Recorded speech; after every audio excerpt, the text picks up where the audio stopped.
So continuing my journey to find some of the best restaurants in Belfast, and I'm just outside Deanes. Deanes actually has a Meatlocker here. Deanes love fish, and of course the Michelin star restaurant as well, but we're going to go into Deanes Meatlocker today. Famous for its steak, been around here I think about 20 years, so can't wait to enjoy a nice, well cooked, perfect steak.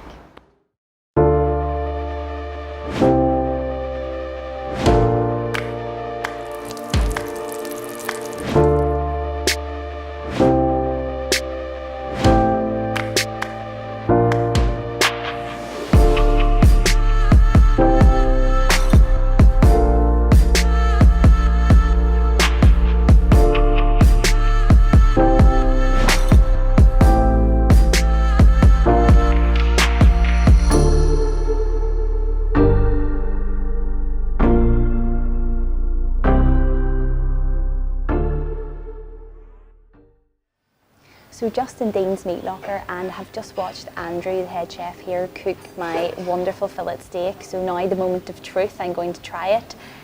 What's great is Andrew's actually going to tell us the tips to make the perfect steak as well. So you can recreate it at home, although I don't think it will be just as amazing as what I've got on my plate. So just to make you all a wee bit jealous, and especially Kieran, I'm going to cut into it. Wow, looks amazing. It's perfectly cooked.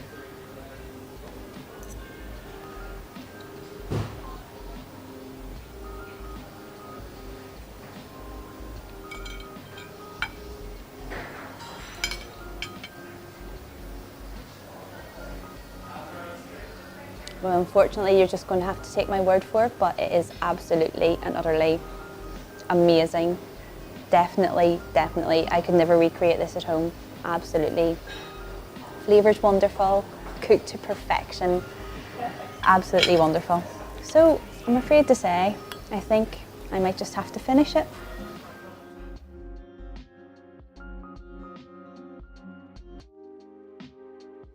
So I've just enjoyed my amazing fillet steak, and I can honestly say it was amazing.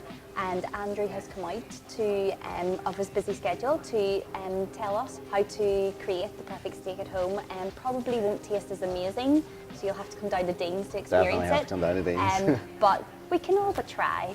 First top tip is to source the best possible beef that you can afford for your price bracket. You know, there's no point in going out and breaking the bank to have a nice meal.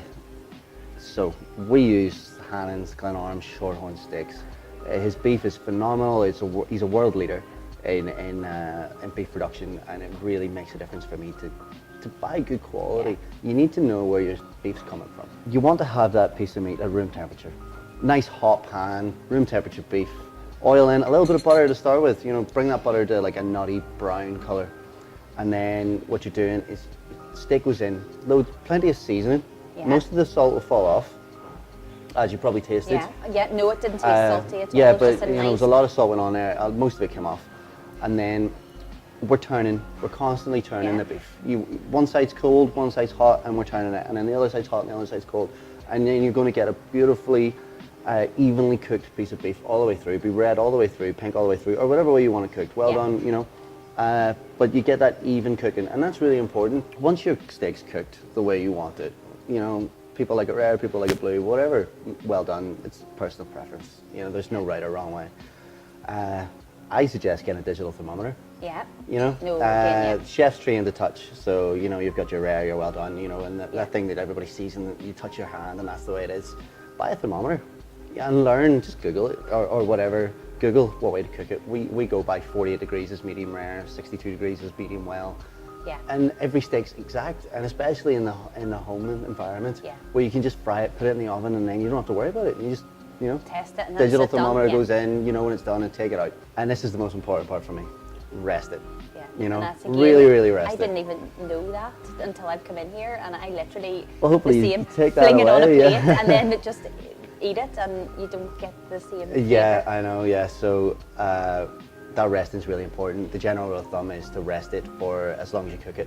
Right, okay. So from anything from a roast beef joint at home that you cook on a Sunday Should you even rest that as Oh well? yeah. Oh yeah. As you can see, you'd really want to come round to my house to test my cooking. 40 minutes that might take in the oven, you know? Yeah. Rest it for 20, half an Okay. hour. Right, okay. Give it a good rest, you know? Yeah. And you know, it'll world the difference. It'll be so moist, it'll be so tender. And that's what we're really trying to capture in the steak is we want Yeah. the flavour and the moisture and the tenderness of the beef to come through. Yeah. When you cook meat, it tenses up, like, you know, like flexing your muscles. Mm-hmm. And then you gotta let that relax again, you know? You gotta let that calm down and relax. And that's when that really tender, like juicy steak comes And you're from. right, that's what I just had, was a really tender, And it almost juicy falls apart. steak. Yeah, And even- yeah, you didn't even hardly have to chew it, it was so nice. And even a lesser quality piece of beef. Not a lesser quality, but maybe you haven't gone out and spent as much money I on it. understand, yeah. And maybe it is a bit tougher. Maybe it's not from such a well-reared cow. Yeah. But that resting period will just transform it from what could be a mediocre steak to a really nice meal. Yeah. And the resting for me is the most important part Yeah. of cooking any steak. Yeah, and you know. that's my top tip of the day because Top tip. actually I would never ever have ever done Everybody that. should take that Yeah. one away. Yeah. Rest that turkey. So you should do it with all meat. Oh yeah. Give it 20 minutes, take it out of the oven, you know. Okay. And that cooking period, the meat's hot, Yeah. so it's still cooking. Yeah. Thank you very, very No, much anytime. for your time. Yeah, come It's back. been absolutely and, amazing. Definitely come back to Deanes Meatlocker. We definitely will be back. Yeah, unfortunately Kieran will be jealous when he sees this, so he'll be having to come back to, Oh, to definitely. test Yeah. it out. Awesome. That's Thank you very great, much. And thank you very much. We'll enjoy our tea. Yes.